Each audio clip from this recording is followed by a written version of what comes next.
hanya di saham kita bisa ketemu perusahaan bagus yang kalau pasar lagi nggak rasional kita bisa beli di harga sangat murah. Yang pertama adalah key driver, key variable dari bisnisnya apa yang bisa mempengaruhi laba. Apa kita bisa jawab dan kita bisa tahu ke depan labanya berapa. Dan yang kedua adalah gimana aja kita bisa kalah, resikonya apa aja, apa kita sudah bisa pinpoint semuanya. Kalau dua-duanya kita bisa jawab dan kita bisa terima, nah itu most likely jadi investment yang baik. Nah, itu jauh lebih gampang dan memaksa otak kita untuk mikir. Karena kalau kita nggak pikir seperti itu, biasanya banyak blind spot. I think PE itu sangat underrated. Ini Sekarang ini sih underrated. ya pertanyaannya pas banget sama sekarang. Karena sekarang mungkin orang lebih pilih yang PE 1000 daripada PE ada tambang batu bara terbesar PE-nya 4. In general kalau saya lihat saham itu bisa murah dan orang itu karena orang nggak sadar, dan yang kedua adalah orang nggak sabar. Ujung-ujungnya semua pasti akan balik ke fundamental, pasti semuanya balik ke earnings.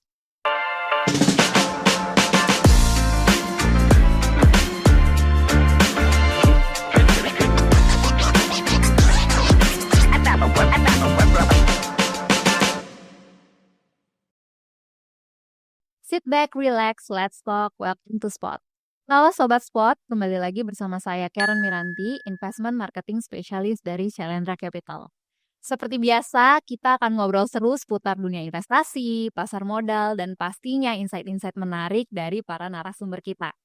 Dan hari ini sangat spesial karena saya ditemani oleh sesosok orang di balik komunitas investasi yang pastinya sangat aktif dan juga edukatif di Indonesia. Langsung aja kita sambut Billy Latif, Director dari Think. Halo Billy, apa kabar?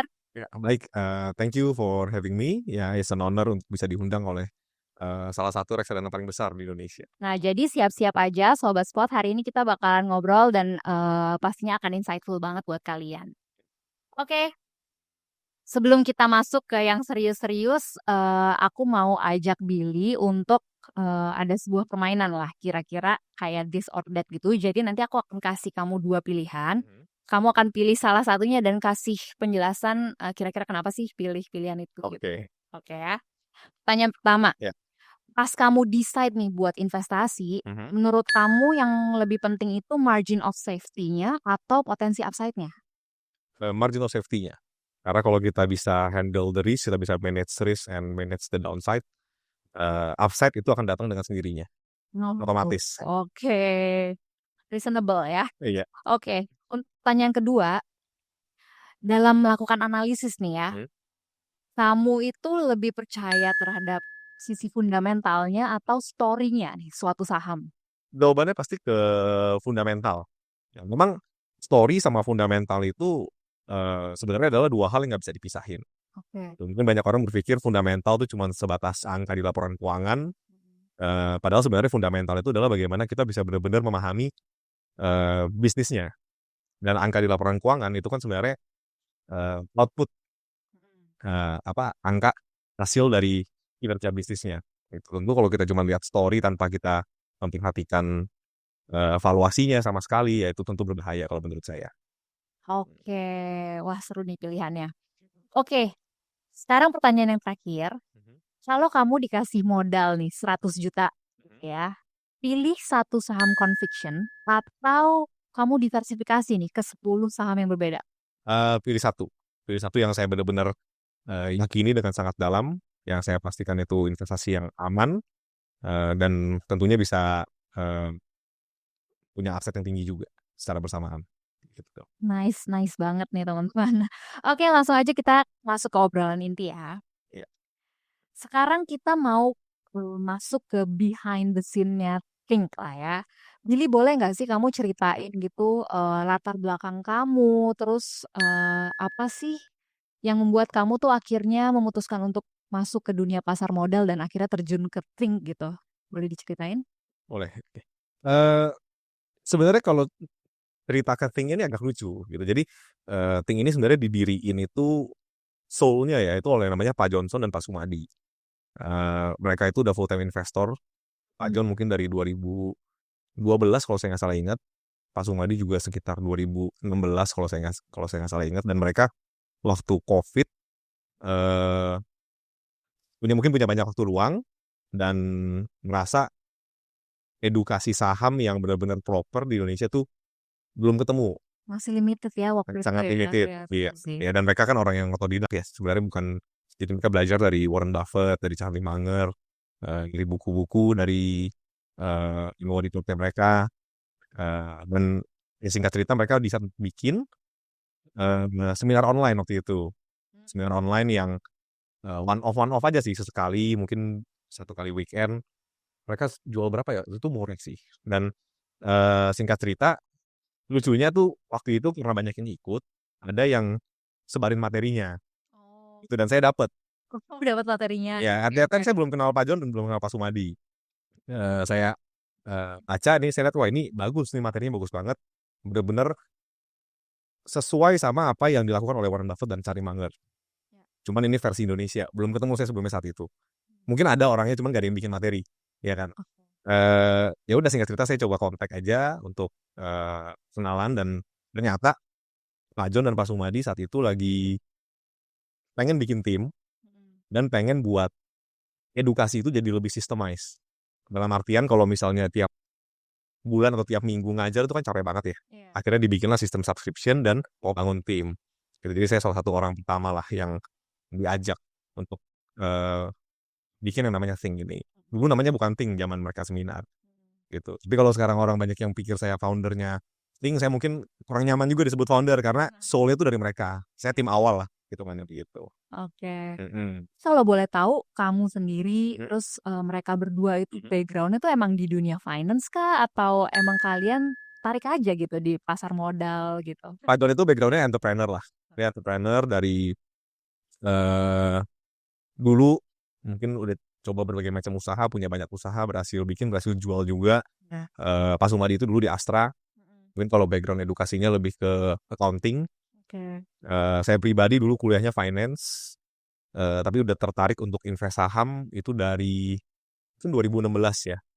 Gitu. Jadi dari waktu fase saya lulus kuliah 2019, itu saya dulu kuliah sambil kerja sih, jadi ada tabungan, Oke. udah fokus invest. Pas lulus nggak lama COVID, makin fokus deh Oke. di invest. Nah, singkat cerita di saat-saat COVID itulah kenal sama Pak Johnson dan Pak Sumadi. Jadi sebenarnya apakah background-nya itu dari pasar modal, apakah background itu benar-benar mengenai equity investing, sebenarnya enggak. Tapi kita orang yang punya background usaha.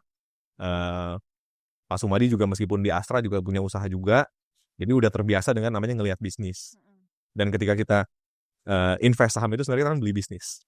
Kita beli kepemilikan dari bisnis, jadi nyambung. Dan di saham itu kita lihat kenapa kita tertarik, karena hanya di saham kita bisa ketemu perusahaan bagus yang kalau pasar lagi nggak rasional kita bisa beli di harga sangat murah. Iya, betul. Kalau di private business itu susah, kita mau beli bisnis bagus di harga murah itu jarang sekali terjadi karena ownernya pasti nggak mau jual kan. Iya. Gitu. Nah, ini buat teman-teman juga nih. Berarti ini kan ada miskonsepsi ya. Seringkali di pasar tuh orang mikir kalau misalkan mau investasi, lu harus dari background investment atau dari background finance dulu nih baru bisa work gitu lah, ada di bisnis kayak gini gitu kan. Padahal ternyata nggak harus kayak gitu. Asal kamu mau belajar terus mau memahami bisnis itu sendiri gitu ya. Justru malah kalau based on pengalaman kita ya, kita kan punya member total mungkin yang pernah jadi member belajar lifting itu 1.300. Ya. Berbagai background kita ketemu.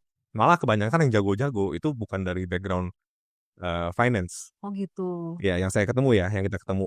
Kebanyakan ya justru profesional yang benar-benar menguasai bidang pekerjaannya. Contoh misalnya kita ada member namanya di Binjai, Medan. Beliau punya ternak. Nah, beliau sangat benar-benar menguasai itu. Dia bisa beli Java di bawah.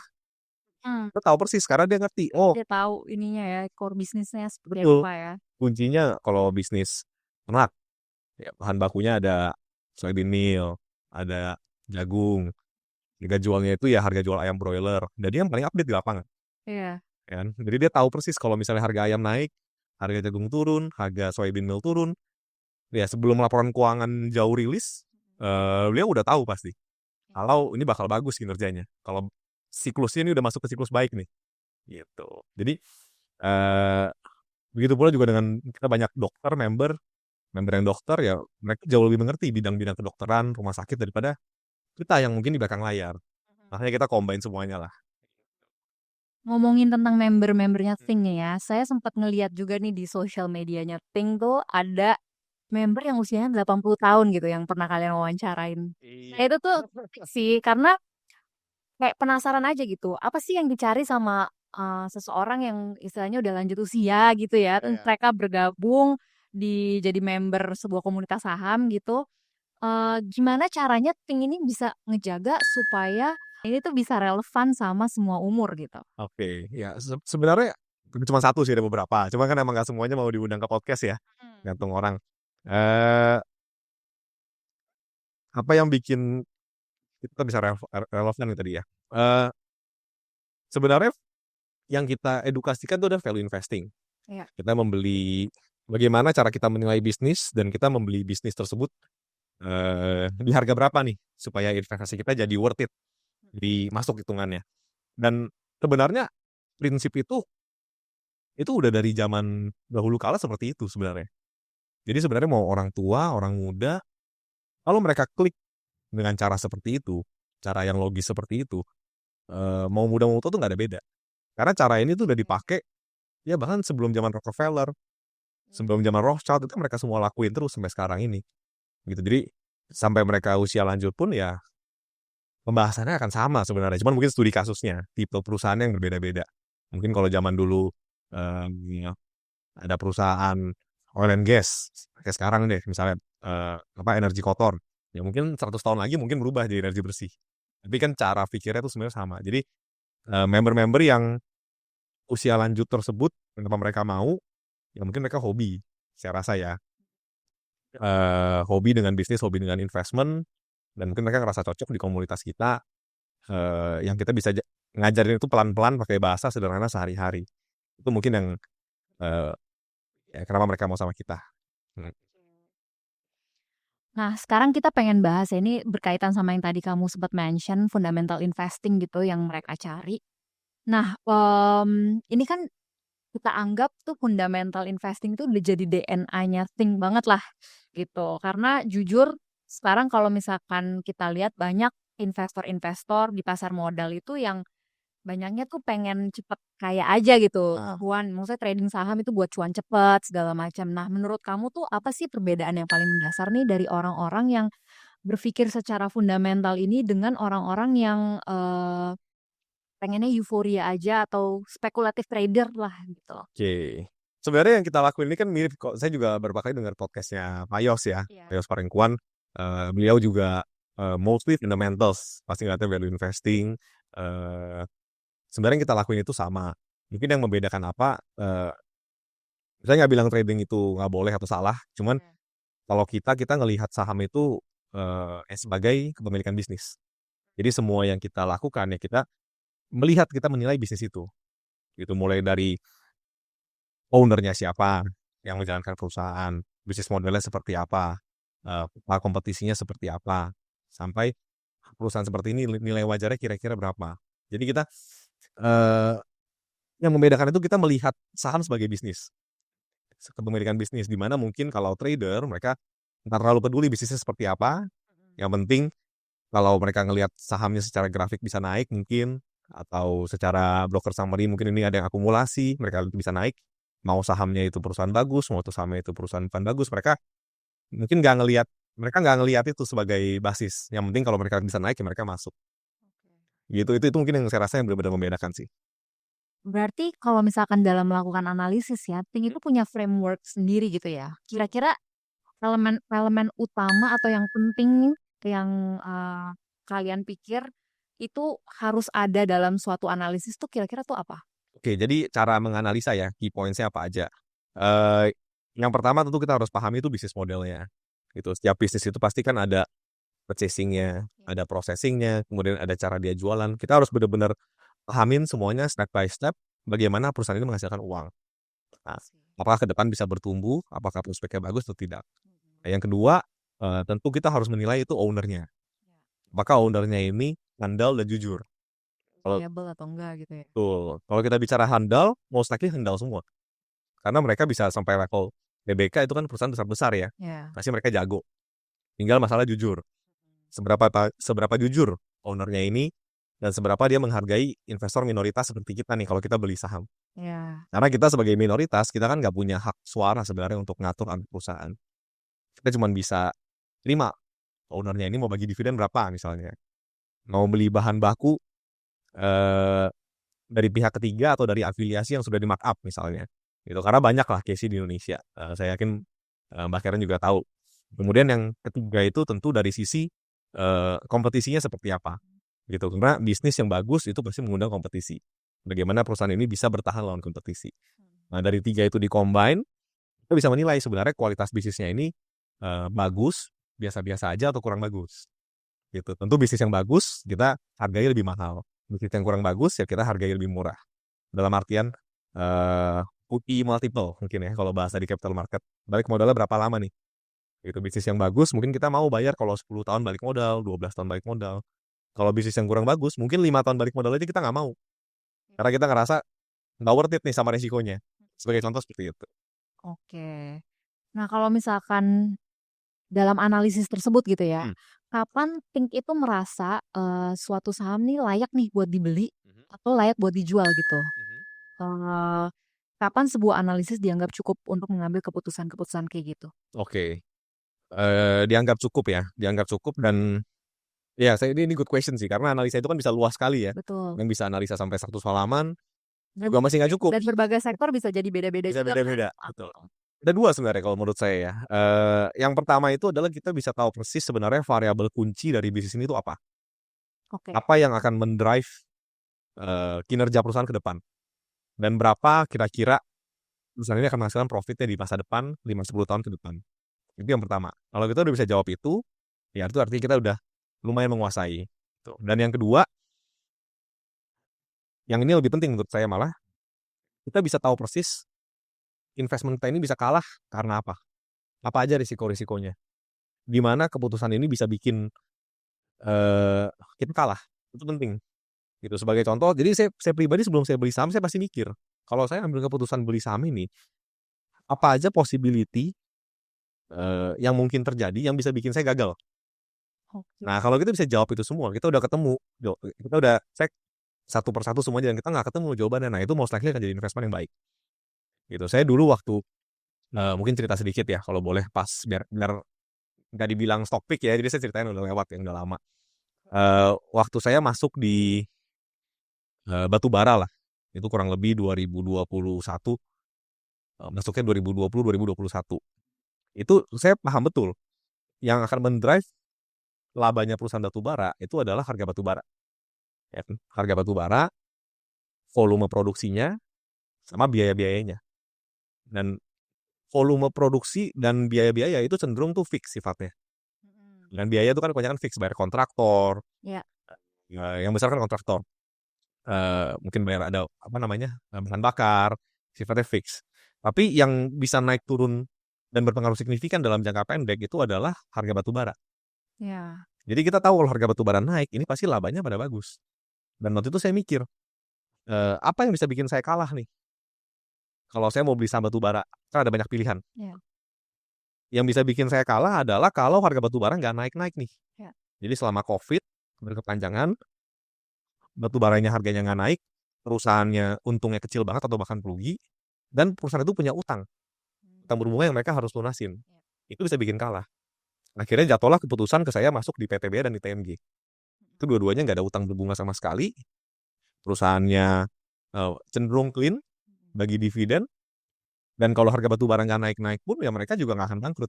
Ya. Tapi ketika harga batu bara naik, nah itu kan untungnya tiba-tiba besar. Gitu ya. Tuh sahamnya naik. Itu sebagai contoh. Mungkin contoh keduanya mungkin perusahaan rokok waktu itu Wismilak. Saya masuknya udah lama tapi ya sebelum dia naik banyak di harga 500-an. Saya mikir waktu itu ada kan cukai yang naik terus tahu ya. Cukai itu kan ada golongan 1, golongan 2. Golongan 1 yang di atas 3 miliar batang, golongan 2 yang di bawah 3 miliar batang, itu cukainya tuh bedanya double. Akhirnya perusahaan rokok yang kecil, mereka meskipun harga rokoknya dijual murah, untungnya bisa jauh lebih gede daripada perusahaan rokok gede seperti Jarum, Gudang Garam, dan Sampurna. Ya. Nah, Wismilak itu kan rokok kecil. Akhirnya mereka punya produk yang rasanya mirip sama Sampurna Mil, tapi harganya itu mungkin cuman kurang lebih setengahnya atau 60%-nya. Nah, saya mikir, ini kalau eh mungkin kalau mau detailnya nanti bisa cek ke link YouTube Think ya, karena kita pernah bedah, tapi di sini biar compact. Yang saya pikirin, kalau mereka naikin harga rokok, ini saham bisa jadi PI 2, PI 1. Oke. Karena mereka kalau naikin harga rokok kan cost-nya nggak naik. Iya, Semuanya profit tuh yang masuk. betul. Tapi kalau mereka nggak naikin, mungkin ini harganya PI 6. PI 6 which is masih murah juga sebenarnya, nggak gitu mahal untuk perusahaan consumer goods. Dan waktu itu PBV-nya masih, kalau saya nggak salah ingat, setengah. Uang Kecil, cash-nya banyak di dalam market. heeh. Jadi bantalannya tuh banyak. Nah, itu yang saya pikirin resiko yang saya mungkin kalah di mana aja. Biasanya pasti ada. Nggak mungkin clean clean clean sheet total sama sekali nggak bisa kalah, tuh pasti selalu ada kemungkinan untuk kalah. Tapi kemungkinannya berapa banding berapa. Dan kalau menang, menangnya berapa. Jadi kalau saya rangkum ulang, dua, yang pertama adalah key driver, key variable dari bisnisnya apa, yang bisa mempengaruhi laba. Apa kita bisa jawab, dan kita bisa tahu ke depan labanya berapa.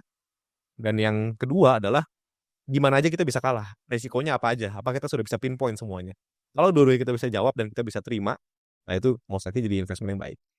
Itu mungkin cukup di situ.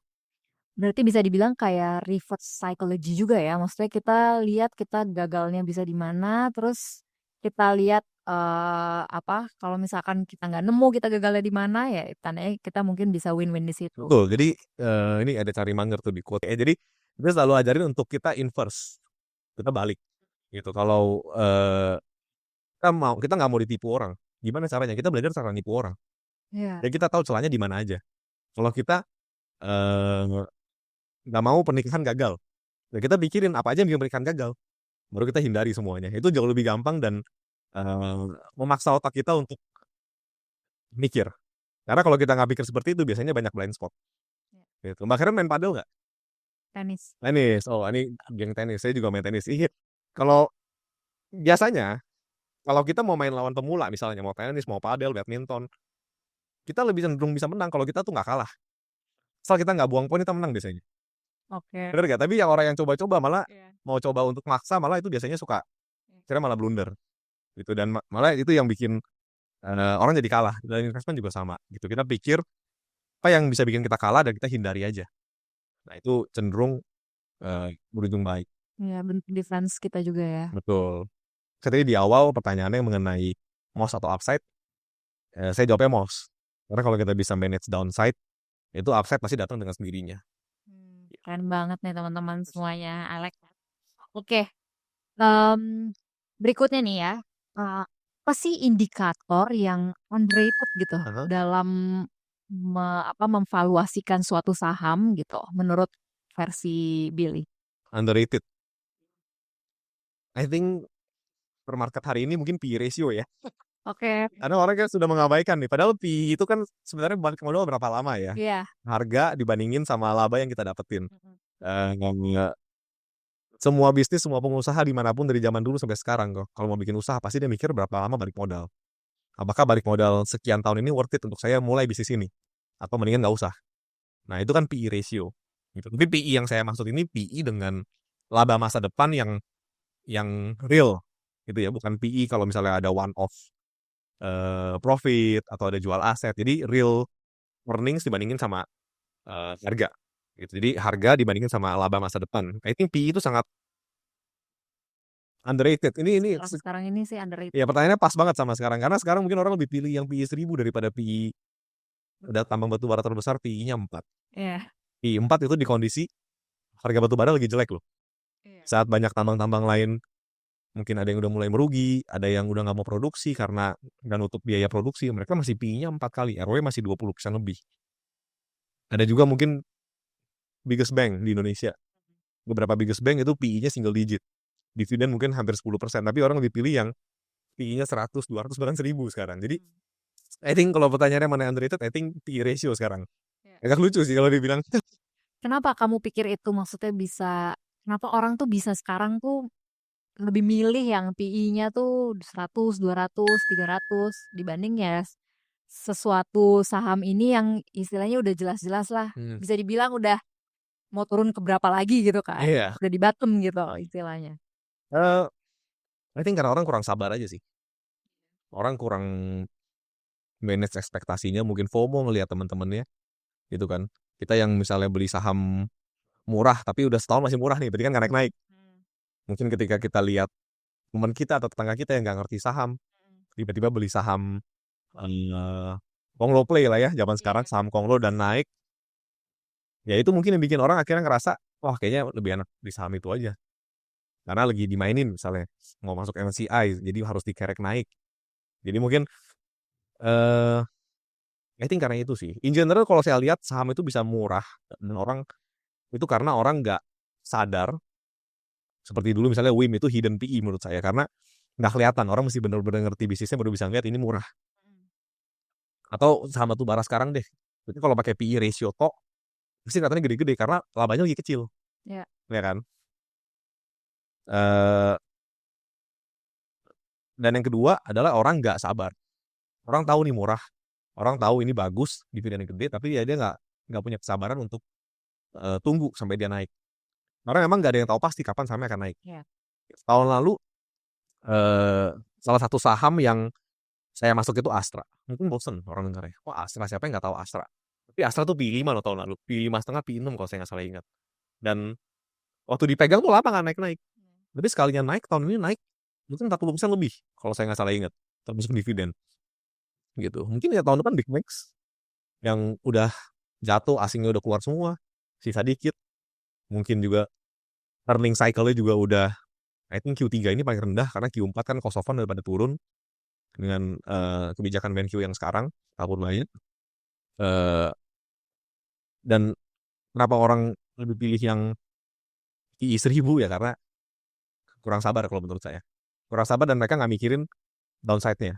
Kalau misalnya gagal masuk MSCI, kalau misalnya tiba-tiba ownernya kepentingannya berubah, ownernya nggak jadi mau masukin MSCI, itu apa yang akan terjadi sama saham itu? Nah, sedangkan kalau dari saya pasti, dan kita mungkin teman-teman di tim, kita pasti mikirnya, IPA aja kemungkinan yang bisa bikin kita kalah, dan kita hindari itu. Kalau banyak kemungkinan kita yang bisa bikin kita kalah, dan sekalinya kalahnya itu besar, ya kita masih hindari. Saham PI 1000 nih, kalau tiba-tiba besok market crash.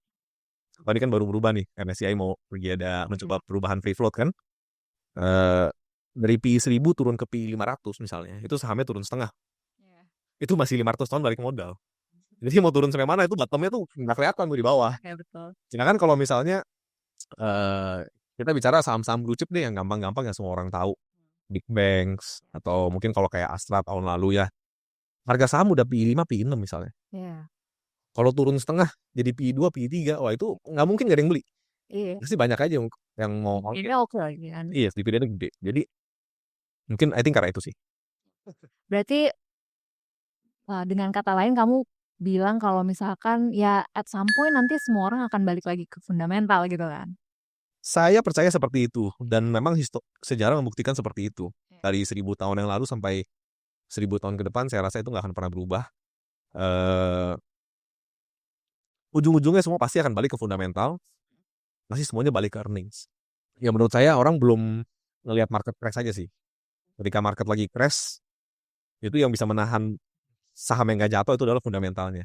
Iya. Karena kalau, Betul sih. ya kan, jadi value investing mungkin tidak setiap tahun menjadi saham-saham value itu mungkin nggak tiap tahun menjadi yang naiknya paling banyak. Tapi ketika market lagi kurang bagus, lagi turun atau crash or anything, at least modal kita nggak hilang. Ya. Jadi prioritas kita yang pertama itu pasti kita jaga modal. Karena modal kita itu kan hasil kerja keras kita bertahun-tahun tuh. Masa kita mau hilang begitu aja hanya karena kita pengen cepet kaya gitu. Jadi I think gitu sih. Oke, tadi kan seperti yang tadi Ko Billy bilang kalau misalkan ya kalian tuh istilahnya menganalisis suatu saham atau emiten itu kan sangat amat berpegang sama prinsip fundamentalis gitu lah ya bisa dibilang gitu. Selain itu gitu, pengen tahu dong Think ini tuh kalau misalkan kita bandingin sama komunitas saham lainnya tuh apa sih kira-kira yang ngebedain kalian yang jadi strength-nya kalian lah?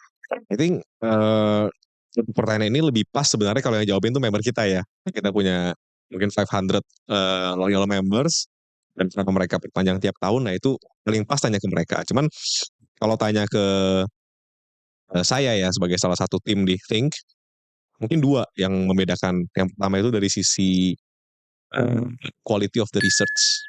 Dimana kita benar-benar deep dive banyak sektor gitu kan. Ketika kita bikin report itu satu emiten bisa sampai 100 halaman mungkin. Jadi orang nonton itu aja satu udah cukup buat mereka ngerti satu sektor itu beserta emiten-emitennya dan apakah ini sustainable atau enggak buat mereka masing-masing. Mereka bisa mikir itu satu. Dan yang kedua yang saya rasa nggak ada di tempat lain itu adalah komunitasnya. Dimana kita sangat aktif di grup, ngobrol tiap hari, pertanyaan kita jawab sebisa mungkin, kita coba untuk ayomin, eventnya juga banyak, kita buat onsite class tiap bulan ada, belum lagi ada online call, kalau market lagi merah, mereka banyak pertanyaan, kita langsung call mendadak, kita juga ada sesi live kayak misalnya member udah mau earning season nih, jadi before atau after earning season nanti kita bikin live, mereka bisa request mau dibedahin sama apa, kita langsung live kita bedahin. I think Intense banget ya. ya, jadi mungkin secara dua itulah ya, quality of the research dan juga community-nya. Bagaimana kita mengayomi community kita. Oke. Nah, aku juga sempat baca nih, kan kalian bikin buku ya, Kamus Besar Saham Indonesia gitu, yang literally tuh kamus saham pertama di Indonesia, yang isinya kurang lebih 500 emiten, dan menurut aku sih itu literally gila banget sih, maksudnya pasti effortnya gede banget buat bikin buku itu ya. Bisa diceritain gak sih dari riset-riset dalam membuat buku itu gitu, apa sih yang kalian temukan, insight-insight menarik apa, dan tujuannya tuh apa sih bikin buku ini? Oke, yang kamus ya. Ya. Kayaknya Mbak Karen tuh lihat langsung nggak waktu di kantor? Sempat lihat yang lihat ada ya? beberapa buku ya. Iya, Sama bola. waktu main ke kantor Think. Kenapa kita bikin buku itu? Ya karena kita pengen aja. Kita pengen aja ada gimana ya? Ada satu kamus yang kalau orang mau belajar saham, mau masuk ke saham besar saham Indonesia, baik lokal maupun asing, satu kamus itu bisa cukup merepresentasikan Indonesia. Jadi mereka langsung tahu ada perusahaan apa aja, backstory-nya seperti apa, two-pager compact analysis yang kita buat, yaitu mencakup inti-intinya itu ada semua langsung. Gitu. Dan tadi mungkin pertanyaan kedua yang apa yang didapat ya dari analisa segitu banyak perusahaan. Kalau spesifik mengenai Indonesia, I think yang kita dapat key points utama itu adalah kebanyakan itu adalah family business.